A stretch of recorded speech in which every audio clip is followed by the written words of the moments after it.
Hello and good evening सभी students को। आप सभी का हमारे ईटी एकेडमी के प्लेटफॉर्म पे स्वागत है।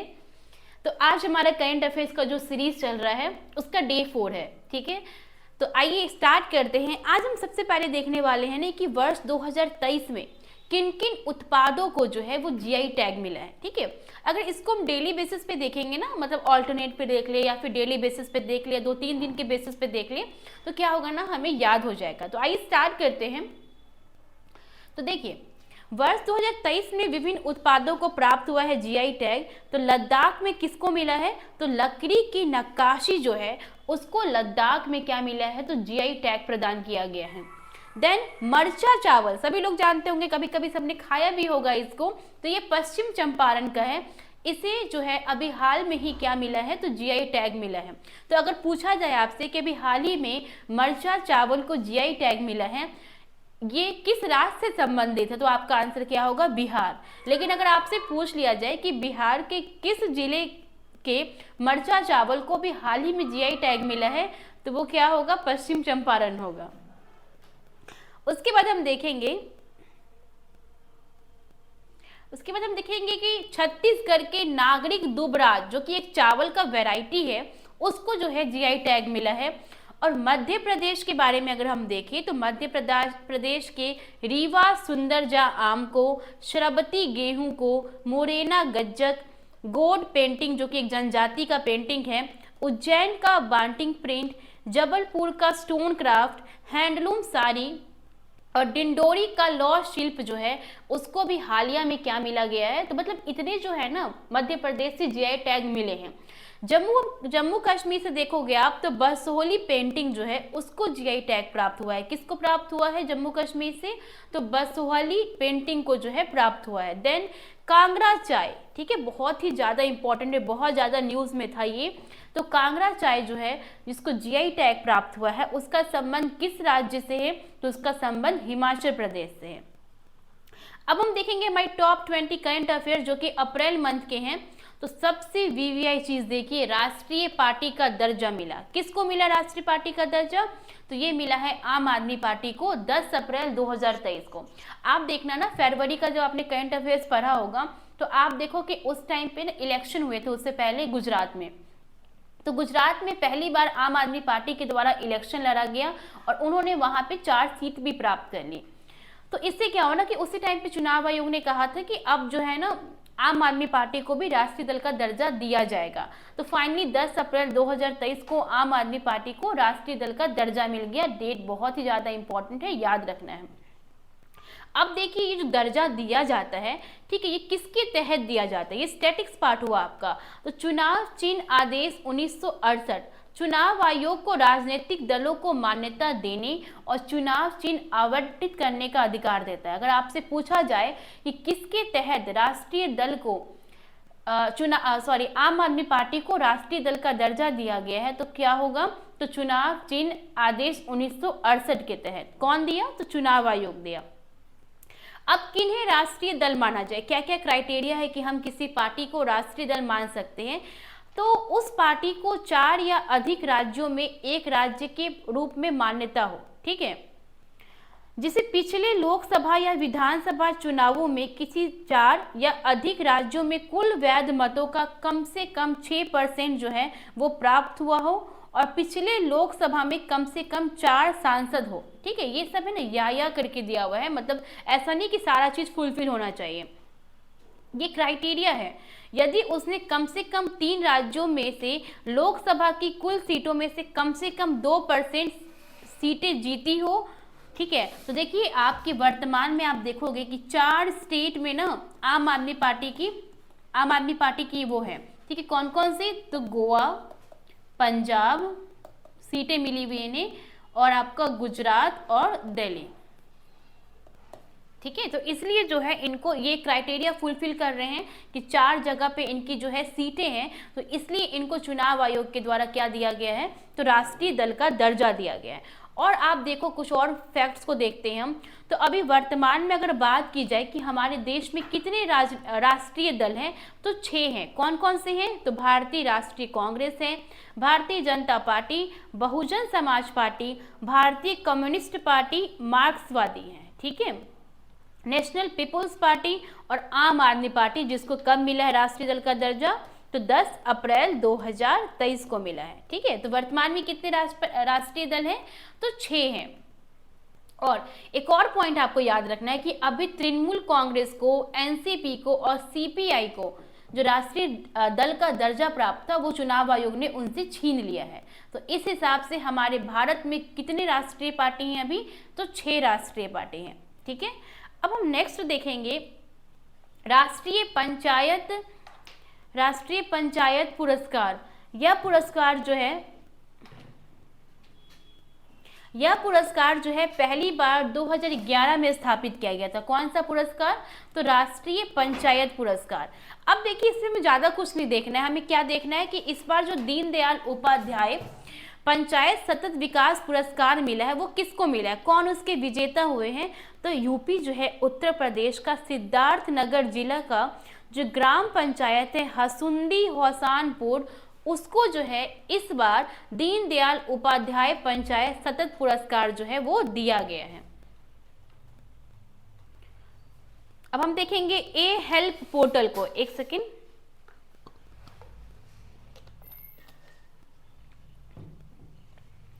अब हम देखेंगे ए हेल्प कार्यक्रम को, तो ये क्या है, तो आपको याद रखना है ये ना उत्तराखंड की सरकार के द्वारा इसको लॉन्च किया गया है। अगर आपसे प्रश्न पूछा जाए कि बताइए कि ए हेल्प जो कार्यक्रम है वो किस सरकार के द्वारा लॉन्च किया गया है, तो आपका आंसर क्या होगा, उत्तराखंड सरकार के द्वारा। अब इसको लॉन्च करने का मतलब क्या है, अब उन्होंने लॉन्च किया है तो कुछ उद्देश्य के साथ ही लॉन्च किया होगा ना।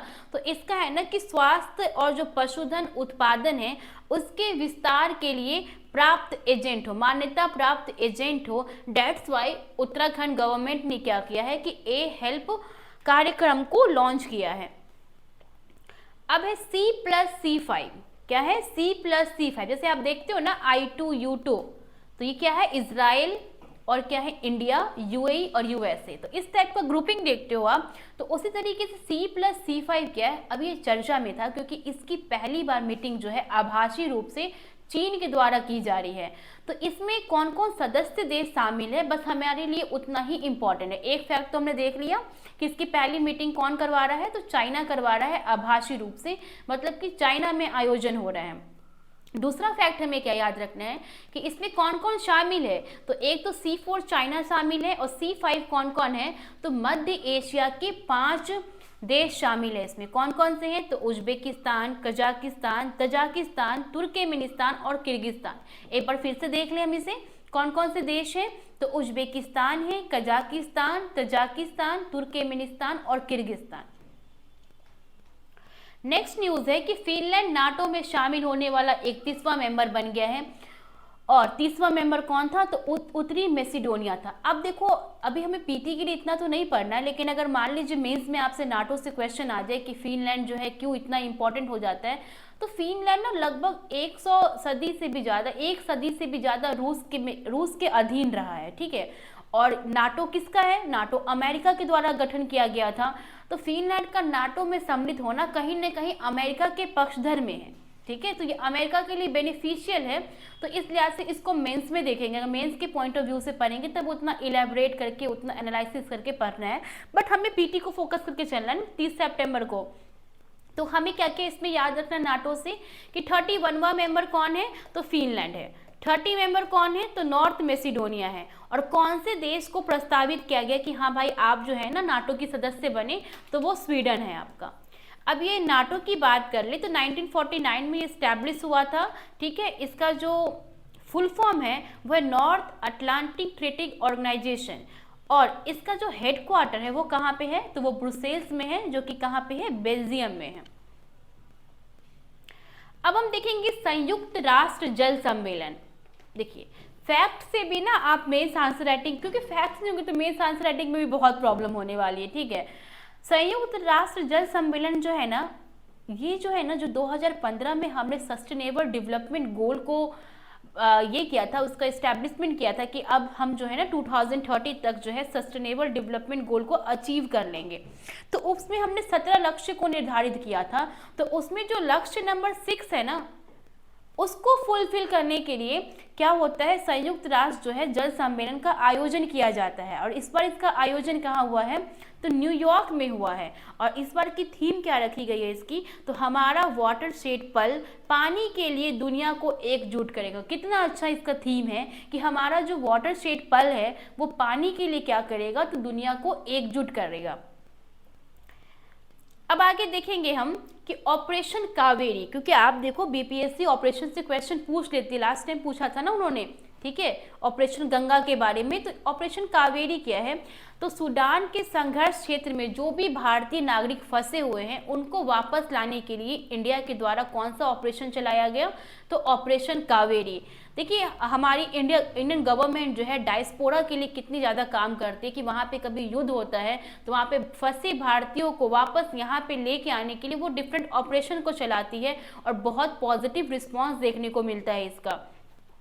इसमें आईएनएस सुमेधा और 2 भारतीय वायुसेना C-130J विशेष अभियान की तैनाती शामिल थी। मतलब इन लोगों के माध्यम से क्या किया गया, ऑपरेशन कावेरी को सफल बनाया गया। ताइवान जल डमरू मध्य, अब ये क्या है, तो ये चर्चा में इसलिए था ना कि अभी चीन की विदेश मंत्री ने कहा था कि ताइवान जल डमरू मध्य के दोनों किनारे जो है वो चीन के हैं। इसको जब मन करता उठ के बोल देता है ये चीन का है, वो चीन का है। अभी हमारे अरुणाचल प्रदेश के भी 15 जगहों का इन्होंने नामकरण किया था, लेकिन हमारे विदेश मंत्री जो है जयशंकर जी, उन्होंने इसको क्या कहा कि उस पर उतना उन्होंने ध्यान ही नहीं दिया, बोला कि उसकी आदत है ऐसी करने की। यह जल डमरू मध्य ताइवान द्वीप को मुख्य भूमि से के दक्षिण पूर्वी तट से अलग करते हैं। ये स्टैटिक पार्ट है। देखिए आपसे ये नहीं पूछेंगे वो कि अभी चीन के विदेश मंत्री ने क्या घोषणा की, वो नहीं पूछने वाले। वो आपसे अगर ताइवान जल डमरू मध्य से क्वेश्चन पूछेंगे तो आपसे स्टैटिक्स पोर्शन से पूछेंगे इसमें कि ये जो जल डमरू मध्य है वो क्या है, तो ताइवान द्वीप को मुख्य भूमि चीन के दक्षिण पूर्वी तट से क्या करता है, तो अलग करता है। और क्या फैक्ट जानना है हमें इससे, हमें ये जानना है इससे और फैक्ट्स कि यह वर्तमान में दक्षिण सागर का हिस्सा है और उत्तर में पूर्वी चीन सागर से जुड़ता है। इसे और किस नाम से जानते हैं हम, तो फार्मोसा जल डमरू मध्य के नाम से जानते हैं। अगर आपसे क्वेश्चन पूछ लिया जाए कि बताइए कि फार्मोसा जल डमरू मध्य के नाम से किसे जानते हैं, तो आपका आंसर क्या होगा, ताइवान जल डमरू मध्य। यह क्षेत्र किस जोन में आता है, तो टाइफून जोन के अंतर्गत जो है ये आता है। अब आईएमएफ बेल आउट किया है, ये क्यों चर्चा में था, तो आईएमएफ ने ना भी श्रीलंका के लिए लगभग $3 बिलियन की बेल आउट योजना को मंजूरी दी है। किसने दी है, तो आईएमएफ ने दिया। आपको पता है ना कि difference between IMF and world bank. IMF जो है वो शॉर्ट टर्म लोन प्रोवाइड करती है और वर्ल्ड बैंक जो है वो लॉन्ग टर्म लोन प्रोवाइड करती है। तो बेल आउट जो है वो अभी हाल में ही, मतलब अप्रैल की न्यूज़ है ये, कि आईएमएफ ने श्रीलंका के लिए $3 बिलियन का क्या किया है, तो बेल आउट योजना प्रिपेयर किया, ठीक है, मंजूरी दे दी। ये एक्चुअल में क्या है ना कि एक गंभीर आर्थिक संकट का सामना कर रहे देश को आईएमएफ द्वारा प्रदान किया जाता है क्या, तो फाइनेंशियल सपोर्ट प्रदान किया जाता है कि आईएमएफ जो है उसको फाइनेंशियल सपोर्ट देती है, जिससे क्या हो कि वो देश जो है वो खुद को फिर से तैयार करने में सक्षम हो सके। जैसा कि हमारा जो एलपीजी का जो आया था, तो उस टाइम पे आईएमएफ ने क्या हमसे कंडीशन रखा था कि हम जो है आपको इसी बेसिस पे देंगे फाइनेंशियल सपोर्ट, जब आप हमारी कुछ बातों को मानेंगे। तो इंडिया के पास कोई ऑप्शन नहीं था, ठीक है, तो उसने क्या किया, एलपीजी को रिफॉर्म को मान लिया था। नई विदेश व्यापार नीति 2023 जो है अभी हाल ही में अप्रैल में केंद्रीय वाणिज्य और उद्योग मंत्री ने इस नीति को क्या किया, 2023 नई विदेश व्यापार नीति को का शुभारंभ किया है। इसमें हमें एक ही पॉइंट याद रखना है, वो क्या पूछ सकते हैं कि ये नीति निर्यातकों के साथ विश्वास और साझेदारी के सिद्धांत पर काम करेगा। अगर आपसे पूछ लिया जाए क्वेश्चन कि बताइए कि नई विदेश व्यापार नीति 2023 जो है वो किस सिद्धांत पर काम करेगी, तो आपका आंसर क्या होगा, विश्वास और साझेदारी के सिद्धांत पे। प्रोजेक्ट टाइगर की 50 साल हो गए, आपको पता है ना, 5 साल हो, 25 साल हो, 50 हो, 100 हो, 150 हो, 200 हो, तो ये क्या हो जाते हैं, इम्पॉर्टेंट हो जाते हैं। तो प्रोजेक्ट टाइगर जो कि इंदिरा गांधी ने 1973 में 1 अप्रैल को जिम कार्बोनेट, जो कि कहाँ पे है, उत्तराखंड में है, Jim carbonate Jim Corbett National Park से इसको शुभारंभ किया था, किस चीज को, प्रोजेक्ट टाइगर को, कब, 1973 में। उसके क्या हो गए हैं, तो 50 साल हो गए हैं। उद्देश्य क्या था जब उन्होंने लागू किया था, कि बाघ संरक्षण को बढ़ावा देना, क्योंकि ना बाघ संरक्षण क्या था ना, जब हमारा देश आज़ाद हुआ था तो उस टाइम पे बहुत ज़्यादा बाघों की संख्या थी, लगभग 40,000 के अप्रोक्स में बाघों की संख्या थी। बट धीरे धीरे क्या देखा गया ना, कि ये घट के 2000 तक आ गए। इतना शिकार हुआ, इतना अवैध व्यापार हुआ ना, कि इस वजह से उनकी जनसंख्या बहुत घट गई। तब इंदिरा गांधी की गवर्नमेंट ने ये रियलाइज़ किया कि हम जो है एक प्रोजेक्ट का शुभारंभ करते हैं। और उस प्रोजेक्ट का शुभारंभ कब किया गया, तो 1973 में, जिसका नाम क्या था, तो प्रोजेक्ट टाइगर नाम था। अब इसको प्रशासित कौन करता है, तो करते हैं राष्ट्रीय बाघ संरक्षण प्राधिकरण। देखिए इस बार बीपीएससी ऐसा नहीं कि वन लाइनर में आपसे क्वेश्चन पूछेंगे, स्टेटमेंट बेस्ड भी क्वेश्चन पूछ सकते हैं, इसलिए आप हर एक तरह से प्रिपेयर रहिए कि किसी भी तरीके से आप क्वेश्चन पूछ लो, हम टैकल करने के लिए एकदम प्रिपेयर हैं। तो वाल्मीकि टाइगर रिजर्व को भी देख लेते हैं, ये कहाँ पे है, हमारे बिहार में है, वेस्ट चंपारण में। और इसे 1989 से 90 में टाइगर रिजर्व घोषित किया गया था। हमारे वाल्मीकि टाइगर रिजर्व को कब टाइगर रिजर्व घोषित किया गया था, तो 1989 टू 90 में। मैंग्रोव पित्त पक्षी, अब ये क्यों चर्चा में है, ये इसलिए चर्चा में है ना कि मैंग्रोव पित्त पक्षियों की पहली गणना हुई है। कहाँ पे, तो ओडिशा में ना मैंग्रोव पित्त पक्षी की पहली गणना की गई है। और मैंग्रोव पित्त पक्षी जो है वो उड़ीसा के भितरकनिका और पश्चिम बंगाल के सुंदरवन में पाए जाते हैं। अब आप सोचोगे कि मैम है क्या ये मैंग्रोव पित्त पक्षी, तो ये देखोगे ना तो काला मुखौटा होता है इसका, और हरे और काले पंखों का एक पीले पेट के साथ चमकीले रंग का पक्षी होता है। मतलब क्या बनावट है, आप देखो, काला मुखौटा है इसका, हरे और काले रंग के पंख है इसके, एक पीला पेट है, और साथ में चमकीले रंग की क्या है इसकी, तो क्या है इसकी, तो पंख है, ठीक है, चमकीले रंग का पक्षी होता है। और ये आयुसीएन की स्थिति देखोगे तो संकटापन है, ठीक है। तो याद रखना है कि आयुसीएन की स्थिति में जो मैंग्रोव पित्ती पक्षी है वो कौन सी श्रेणी में है, तो संकटापन श्रेणी में है। साथी पोर्टल, नाम से स्पष्ट हो रहा है, साथी किसका बनना है, हमें किसानों का बनना है, क्योंकि किसान के साथी बनेंगे ना तभी जाके हमें कोई दिक्कतें नहीं आएंगी, अच्छे से भोजन मिलेगा हमें, ठीक है। केंद्रीय कृषि और किसान कल्याण मंत्री ने साथी पोर्टल को लॉन्च किया है, ठीक है। ये एक केंद्रीकृत ऑनलाइन प्रणाली है। और ये क्यों लॉन्च किया गया है, तो बीज उत्पादन की जो भी चुनौतियां होती है, बीज की गुणवत्ता की पहचान जो करना है, उसके प्रमाणन के लिए इसको तैयार किया गया है। मतलब साथी पोर्टल के माध्यम से ना किसान जो है बीज उत्पादन की गुणवत्ता को जान सकेंगे, उसकी चुनौतियों को जान सकेंगे। तो इस सब चीज़ों के लिए क्या नाम है, किसान मंत्रालय हैं, उनके द्वारा जो है इसको लॉन्च किया गया है, साथी पोर्टल को। अब देखिएगा बरनवा पारा वन्य जीव अभ्यारण्य, ये क्यों चर्चा में है, तो ये सबसे पहले आप जान लो, ये जो बरनवा पारा वन्य जीव अभ्यारण्य ये कहाँ पे है, तो ये छत्तीसगढ़ में है, ठीक है। कहाँ पे है, तो छत्तीसगढ़ में है। और ना छत्तीसगढ़ वन विभाग ने क्या किया है, असम से ना भैंसों को क्या किया है, छत्तीसगढ़ में ट्रांसफर किया है। मतलब छत्तीसगढ़ के बरनवा पारा वन्य जीव अभ्यारण्य में इसको ट्रांसफर किया है। अब आप सोचोगे कि भैंस ये क्या है भाई, तो ये जो है ना छत्तीसगढ़ का राजकीय पशु है, ठीक है। तो कहाँ से लेके आए ये लोग, तो ये लोग असम से लेके आए हैं, कहाँ पे, तो बरनवा पारा वन्यजीव अभ्यारण्य में। किसको, तो भैंसे को। और आईयूसीएन में इनकी स्थिति को देखिएगा आप, ठीक है, जो कि राजकीय पशु है छत्तीसगढ़ का, तो वो लुप्त प्राय हो चुका है। देन प्रोजेक्ट हाथी को देखिएगा, तो हमारी जो राष्ट्रपति महोदय है द्रौपदी मुर्मू, उन्होंने असम में जो काजीरंगा राष्ट्रीय उद्यान है उसके टाइगर रिजर्व में हाथी परियोजना के 30 साल पूरे होने पे गज उत्सव में भाग लिया। आपसे सीधे क्वेश्चन पूछ लिया जाएगा कि गज उत्सव जो है उसको कहाँ पे सेलिब्रेट किया गया, तो आपका आंसर क्या होगा, असम में। और अंदर जाएंगे डीप में तो पूछ लेंगे कहाँ पे, तो काजीरंगा में, ठीक है, काजीरंगा राष्ट्रीय उद्यान में। प्रोजेक्ट हाथी की शुरुआत कब की गई थी, तो 1992 में प्रोजेक्ट हाथी की शुरुआत की गई थी। और भारत में कितने हैं प्रोजेक्ट हाथी, अभी तक कितने अभ्यारण्य हैं, तो 33 अभ्यारण्य हैं। अब देखिए अमोलोप सीजू, अब ये क्या है अमोलोप सीजू, तो याद रखिएगा कि जियोलॉजिकल सर्वे ऑफ इंडिया जो है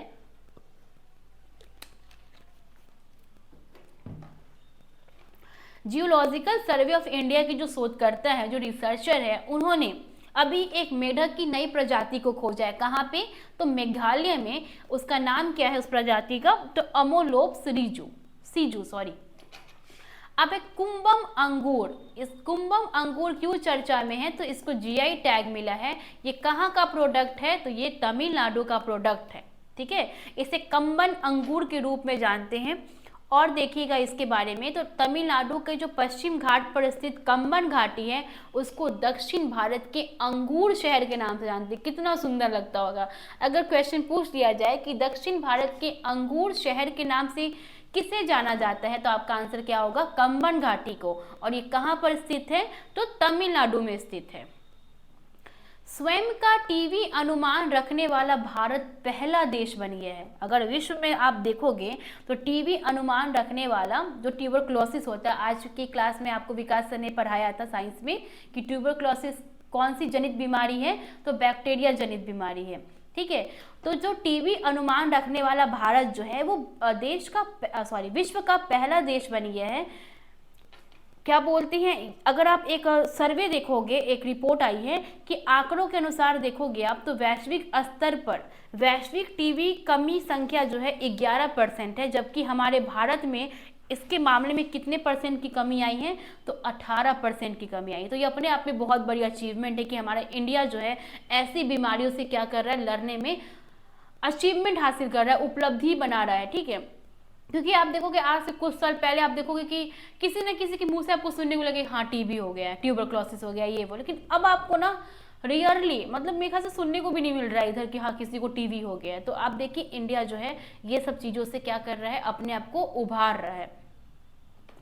एशिया की अब तक की सबसे लंबी साइकिल रेस, अब सच में ये जब मैं पढ़ी थी तो मैं खुद हैरान थी कि इतनी लंबी साइकिल रेस। ठीक है, एशिया की सबसे लंबी साइकिल रेस है, क्या है? जो कि जम्मू कश्मीर के श्रीनगर से 1 मार्च को हरी झंडी दिखाया गया है। कहाँ से? तो जम्मू कश्मीर के श्रीनगर से। और ये जो है 3655 किलोमीटर की दूरी तय करके कन्याकुमारी में समाप्त होगी। देखिए आप, ये इस छोर से स्टार्ट होके इस छोर पे क्या होगी? समाप्त होगी कन्याकुमारी में। मतलब श्रीनगर से स्टार्ट होके कन्याकुमारी तक साइकिलिंग रेस होगी और 3655 किलोमीटर की दूरी तय करेगा। यहाँ पे एक पॉइंट आप लोग नोट कर लीजिएगा कि ये जो है NH44 को पूरा कवर करेगा। क्या करेगा ये? NH44 को जो है, जो एशिया की सबसे लंबी साइकिल रेस का आयोजन हो रहा है, वो NH44 को क्या करेगी? तो कवर करेगी। एक चीज़ मैं आप लोगों को बोल दूं कि आप लोग सोचोगे ना कि अच्छा क्लास नहीं भी देखेंगे तो काम चलेगा, PDF तो मिल जाता है ना। तो मैं जानबूझ के PDF में कुछ कुछ पॉइंट्स को नहीं डालती हूँ, आपको यहाँ पर बताती हूँ ताकि आप क्लासेस देखो। ठीक है, क्लास देख के जब आप PDF पढ़ोगे ना और खुद का नोट्स बनाओगे तब आपको जाएगा करंट अफेयर्स दिमाग में, तब कॉन्फिडेंस आएगा। ठीक है, ऐसे नहीं आएगा कॉन्फिडेंस, सिर्फ PDF पढ़ लेने से कॉन्फिडेंस नहीं आएगा। भारत सैन्य उपकरणों के आयात में शीर्ष पर है। ठीक है, Stockholm International Peace Research Institute के द्वारा अंतर्राष्ट्रीय शस्त्र हस्तांतरण परिवृत्तियां नामक रिपोर्ट प्रकाशित की जाती है। और इस हिसाब से आप देखोगे तो विश्व के 5 जो सबसे बड़े हथियार निर्यातक देश है, एकदम इसको याद कर लेना, बहुत इजी टाइप से याद होगा। USA, रसिया के बाद फ्रांस, देन आपका चाइना, फिर जर्मनी। ठीक है, उसके बाद अगर आयातक पूछा जाए तो हमारा भारत सबसे ज़्यादा आयात करता है। ठीक है, शस्त्र को, तो हमारा भारत सबसे पहले नंबर पे है। उसके बाद कतर है, भारत, सऊदी अरब, फिर कतर, देन आपका चीन और ऑस्ट्रेलिया। ठीक है, इस तरीके से आपको क्या करना है? याद रखना है। भारत, सऊदी अरब, कतर, ऑस्ट्रेलिया और चीन जो है वो टॉप 5 हथियार इंपोर्टर हैं। ठीक है, तो और हमारा भारत जो है वो सबसे ज़्यादा हथियार की आपूर्ति किस देश से करता है? तो रसिया से करता है, लगभग 45%। ठीक है, कितना करता है? लगभग 45% जो है इंडिया रसिया से इंपोर्ट करता है।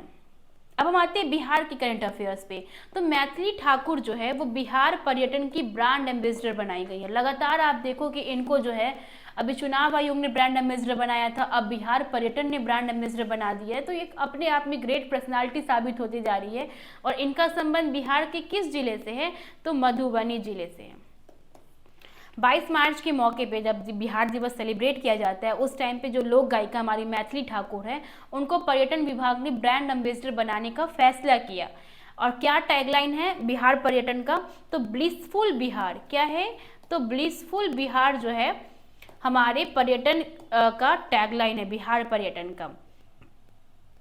बिहार का पहला ODF प्लस मॉडल प्रखंड कौन बना है? ठीक है, पॉइंट टू बी नोटेड, प्रखंड पूछा जा रहा है, ब्लॉक।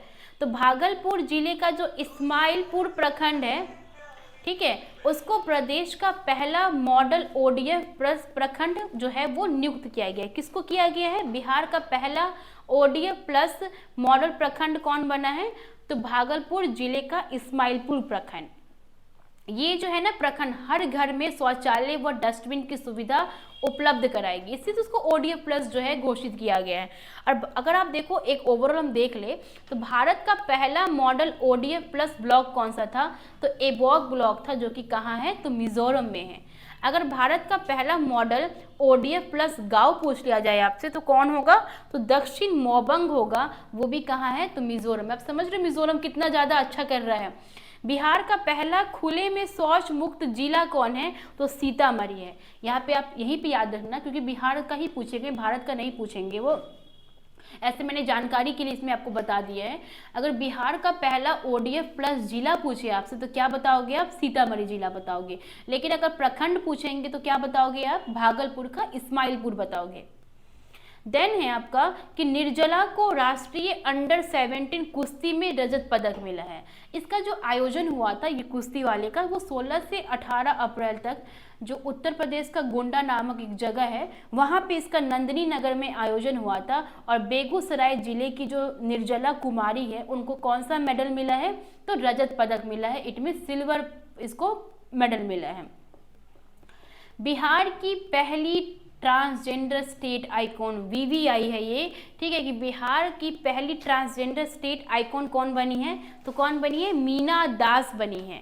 और इसमें आप थोड़ा सा ये भी जान लो कि निर्वाचन प्रक्रिया में ट्रांसजेंडर समुदाय की सक्रिय सहभागिता के लिए जो है इनको क्या बनाया गया है? तो स्टेट आइकन बनाया गया, आइकॉन बनाया गया। किनको? तो मीना दास को। लेकिन इससे पहले ना मोनिका जो है, जो कि ट्रांसजेंडर ही है, उनको बिहार विधानसभा में आम निर्वाचन 2020 में जो विधानसभा का चुनाव हुआ था उसमें राज्य की पहली ट्रांसजेंडर पीठासीन अधिकारी के रूप में चुनाव कराया था उनका। किनका? तो मोनिका का। और मीना दास क्या बनी है?